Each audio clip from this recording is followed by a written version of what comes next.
नमस्कार फ्रेंड्स। तो मैं फिर से आ गई हूँ आप लोगों के पास एक न्यू टॉपिक के साथ।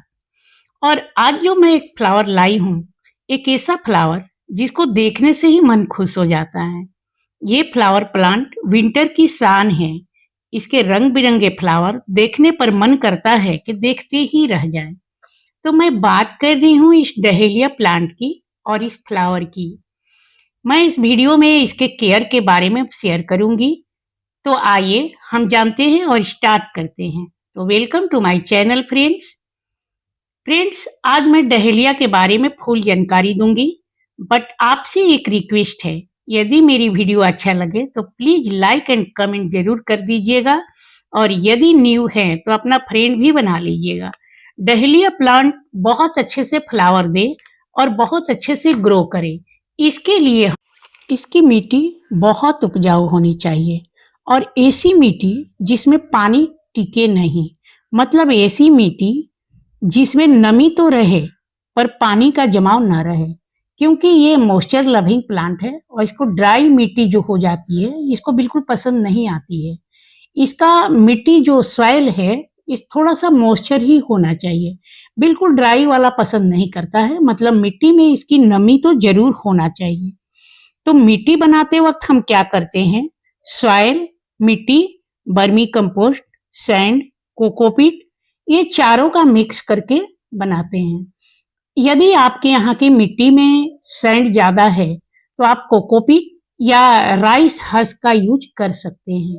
जैसे हमारे यहाँ भी मिट्टी में सैंड है तो मैं सैंड का यूज ज़्यादा नहीं करती, वहाँ पर कोकोपीट या राइस हस्क का यूज कीजिए। मिट्टी, वर्मी कंपोस्ट, सैंड, कोकोपीट या राइस हस्क, ये चारों मिलाकर मिट्टी बनाने से मिट्टी में पानी का जमाव नहीं होता है और प्लांट अच्छे से चलता है। कोकोपीट या राइस हस्क मिलाने से मिट्टी हल्की बनती है, जिससे मिट्टी टाइट नहीं होती है। और डहेलिया को ऐसी मिट्टी पसंद है, मतलब मॉइस्चर वाली इसको पसंद होती है। तो इसकी मिट्टी जब हम बनाते हैं तो कोकोपीट या राइस हस्क का यूज जरूर कीजिए। और यदि आपके यहाँ की मिट्टी चिकनी है तो उसमें सैंड ज़्यादा मिक्स कीजिए, तब इसके प्लांट जो हैं वो बहुत अच्छे से चलते हैं। मिट्टी के बाद आती है पॉट की बारी। इसके प्लांट थोड़े से बड़े होने चाहिए, क्योंकि इसके जो डाल होते हैं वो बहुत छोटे नहीं होते, ये लंबे पर जाते हैं। हालांकि यहाँ फ्लावर आ चुका है, लेकिन हाँ, इसके जो प्लांट का हाइट होगा वो थोड़ा बड़ा जाता है। इसके लिए कम से कम 8 से 12 इंच का पॉट सबसे अच्छा रहता है। छोटा पॉट अच्छा नहीं रहता है। और छोटा पॉट भी लेते हैं तो उसमें होल ज़्यादा बनाइएगा। मैंने भी लिया है, लेकिन उसमें कम से कम 6 या 8 मैंने होल बनाया है। कहने का मतलब कि ऐसा पॉट लीजिएगा जिसके पानी बिल्कुल जमा न रहे, वैसा हम पॉट का यूज करते हैं। अब हम आते हैं तीसरे पॉइंट पर, और ये जो तीसरा पॉइंट है डहेलिया के फूल के लिए बहुत जरूरी है, और ये है सनलाइट। इसको कम से कम 8 या 10 घंटे का सनलाइट जरूर चाहिए। फुल धूप में छोड़ दीजिए, मतलब है कि इसको सुबह से शाम तक बिल्कुल धूप में छोड़ दीजिए। इसको धूप बहुत पसंद है और धूप में दीजिएगा तभी इसके फ्लावर अच्छे से आएंगे, नहीं तो इसके फ्लावर ज़्यादा अच्छे नहीं आते हैं। यदि कलियां लगी भी तो कलियां थोड़े ही दिन में गिर जाएगी। इसके लिए इसको फुल सनलाइट दीजिए, पूरा दिन का धूप। प्लांट को जितना सनलाइट देंगे वो आपको फ्लावर उतना ही ज़्यादा देगा। अब हम आते हैं वाटरिंग पर। तो इसको पानी देते टाइम ध्यान रखिएगा कि इसकी पत्तियों पर पानी ना पड़े, और सप्ताह में 2 बार पानी देना काफ़ी इनफ होता है। कभी भी मिट्टी में पानी दीजिए, इसकी पत्तियों पर बिल्कुल मत दीजिएगा। पत्तियों पर देने से क्या होगा कि फंगस लगने का डर रहता है। तो इसके लिए कभी भी हम पानी देंगे इसकी मिट्टी में देंगे, इसकी पत्तियों पर बिल्कुल नहीं देंगे। इतना ध्यान जरूर रखिएगा कि कभी भी हम इसकी पत्तियों पर पानी नहीं देते हैं, इसकी मिट्टी में देते हैं। और सप्ताह में 2 दिन इनफ है, ज़्यादा नहीं देना है। 5th में आता है फर्टिलाइजर। तो देखिए, डहेलिया वैसे भी फ्लावर वाले प्लांट है, इसको फर्टिलाइजर बहुत ज़्यादा मात्रा में चाहिए। उपजाऊ मिट्टी भी इसको चाहिए।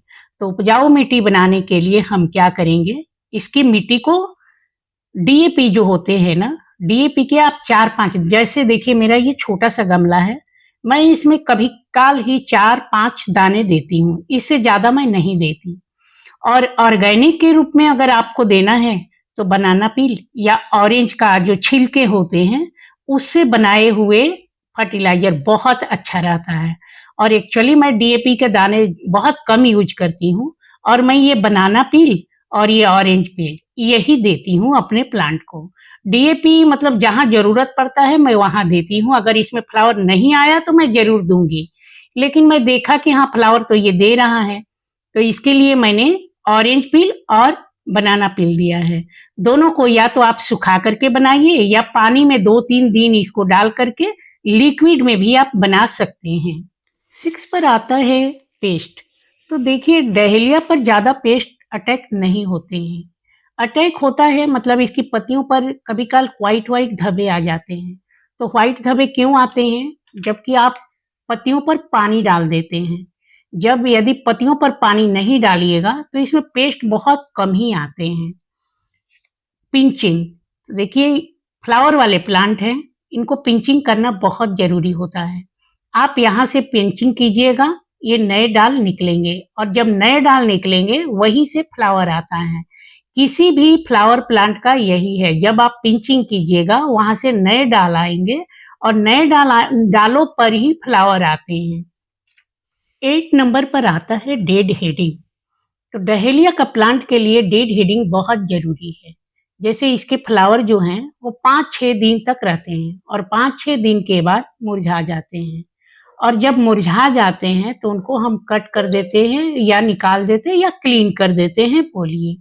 तो इस प्रोसेस को जो हम करते हैं उसको डेड हेडिंग बोलते हैं, और डहेलिया का प्लांट के लिए डेड हेडिंग बहुत जरूरी होता है।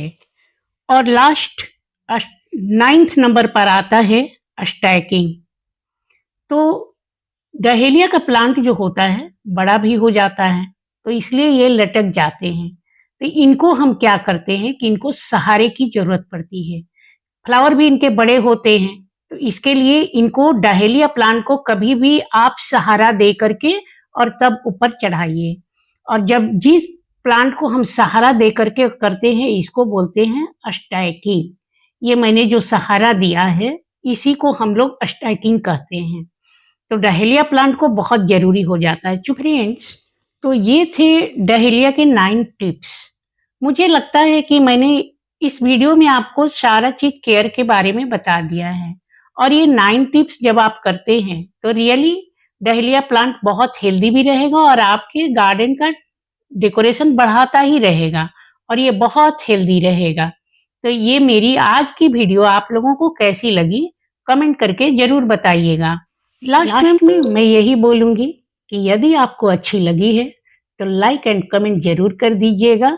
मैं मिलती रहूंगी आपसे नेक्स्ट। अपना प्यार बनाए रखिएगा और मैं मिलती ही रहूंगी नेक्स्ट वीडियो में। और आपने फुल वीडियो देखा इसके लिए थैंक यू फॉर वॉचिंग।